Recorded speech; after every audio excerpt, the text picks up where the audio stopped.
matin, 5h, 7h, Mathieu Noël. Voici pour les titres de ce 18 mars. L'actualité, c'est aussi le lancement aujourd'hui de la semaine de la presse à l'école. Comment parler d'actu avec les enfants? Comment leur apprendre à décrypter les images au quotidien? Faut-il des cours d'éducation aux médias? Bonjour Jean-Bernard Schmitt. Bonjour. Vous êtes cofondateur de la plateforme de documentaires à la demande Spicy, créateur de l'émission Escape News, présentée par Thomas Soto sur France 4, au cours de laquelle les enfants apprennent à dénicher les fake news, les infox en français. Et vous intervenez aussi dans des écoles pour évoquer ces problématiques. Et c'est vrai en ce moment qu'entre l'actualité elle-même et le mode de consommation de cette actu via les chaînes info qui tournent souvent en boucle dans nos salons, on se pose pas mal de questions vis-à-vis des enfants. Moi par exemple, dimanche matin, j'ai volontairement pas mis les chaînes info de peur que mon fils de 7 ans me pose des questions du style pourquoi ils ont tout cassé les gilets jaunes, et du coup que je sois obligé d'entrer dans une longue explication pour distinguer le mouvement des gilets jaunes des casseurs qui prennent prétexte du mouvement, etc. Est-ce que j'ai eu tort? Est-ce qu'il faut toujours parler de l'actu aux enfants, même quand c'est compliqué, Jean-Bernard Schmitt? Alors oui, il faut toujours parler de l'actu aux enfants parce que en fait ce sont eux qui vont vous en parler. En fait, ils vont revenir, ils vont le savoir d'une manière ou d'une autre. Alors mieux vaut à un moment ou à un autre, en tout cas être armé pour répondre à leurs questions, ou voire anticiper les choses en leur expliquant avec vos mots et surtout en faisant le tri de ce que vous voulez leur raconter, ce qui s'est passé. Mais c'est pas toujours simple de savoir en fonction de l'âge de votre enfant, de savoir.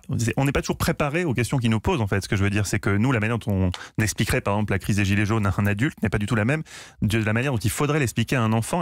Comment on peut trouver des clés pour savoir comment leur parler de ça? Alors justement, vous avez entièrement raison. L'idée que nous on défend chez Spicy depuis de nombreuses années maintenant, c'est que c'est finalement à l'école que ça doit se passer. En gros, le rapport à l'information, il a totalement changé.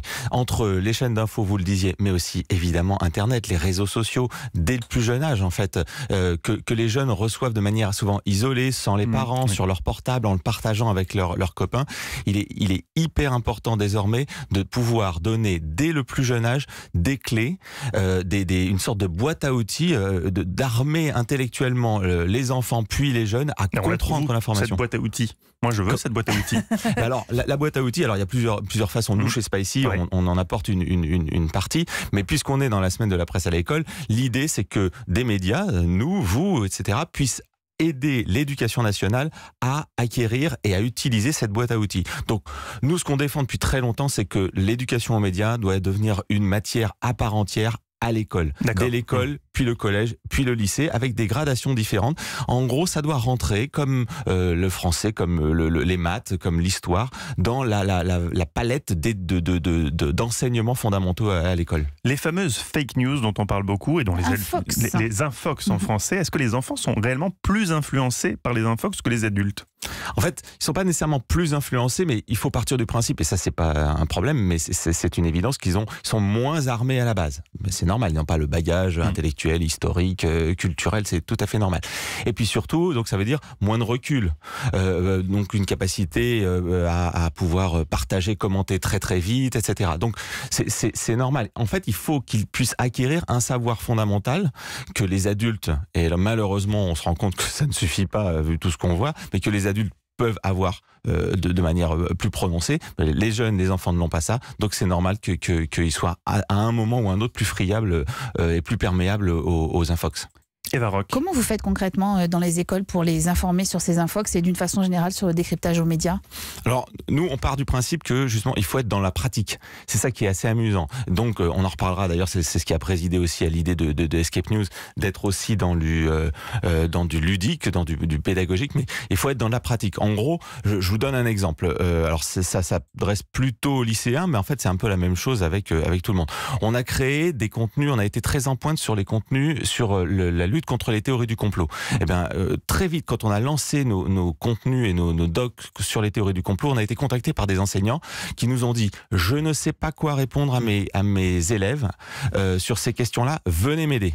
Et en gros, nous, on leur montre des docs, on les met vraiment le nez dedans, et après, on les fait pratiquer. C'est-à-dire qu'on leur donne des codes et on leur dit « Écoutez, vous voulez savoir comment ça fonctionne? Utilisez-les ». Donc, on leur dit, par exemple, fabriquez une théorie du complot, réfléchissez dessus, et après, argumenter les uns des autres pour essayer de défendre vos points de vue. Et la pratique, vraiment, est essentielle. Avec les plus jeunes, par exemple, on tente de leur faire fabriquer un reportage à partir d'une vraie et une fausse histoire à partir d'un même reportage. Et le fait de mettre, on pourrait dire, les mains dans le cambouis, ça leur donne les clés en fait, de compréhension.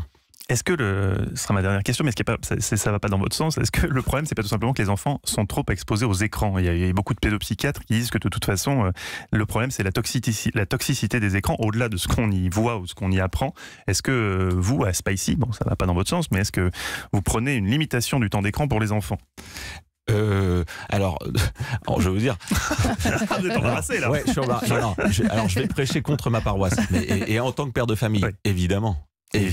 De toute façon, alors pour prendre une expression que moi j'aime bien, j'ai le temps d'intelligence disponible dans une semaine. On va prendre une semaine. Il n'est pas extensible. Donc surtout pour les baroques. Oh, Mathieu. Oh, c'était facile. Je suis désolé. Non, mais il n'est pas extensible, Évidemment. donc c'est pas possible. Donc évidemment, d'où l'intérêt de choisir et de trouver les bonnes sources. Merci beaucoup Jean-Bernard Schmitt. Je rappelle que vous êtes le cofondateur de Spicy, média digital consacré à des documentaires et des reportages exclusifs. Escape News, c'est tous les samedis sur France 4 à 18h10. Par ailleurs, Europe 1 et la chaîne Gulli se mobilisent à l'occasion de cette semaine de la presse à l'école. Plusieurs classes viendront participer aux différentes émissions de la station. Et le grand journal du soir avec Mathieu Béliard Et non pas le grand soir. S'installera au lycée Georges Dumézil de Vernon en Normandie. Europe 1 va proposer une expérience exceptionnelle à ces lycéens de 19h à 20h. Ils vont pouvoir interroger leur ministre Jean-Michel Blanquer et c'est eux qui vont construire ce grand journal du soir.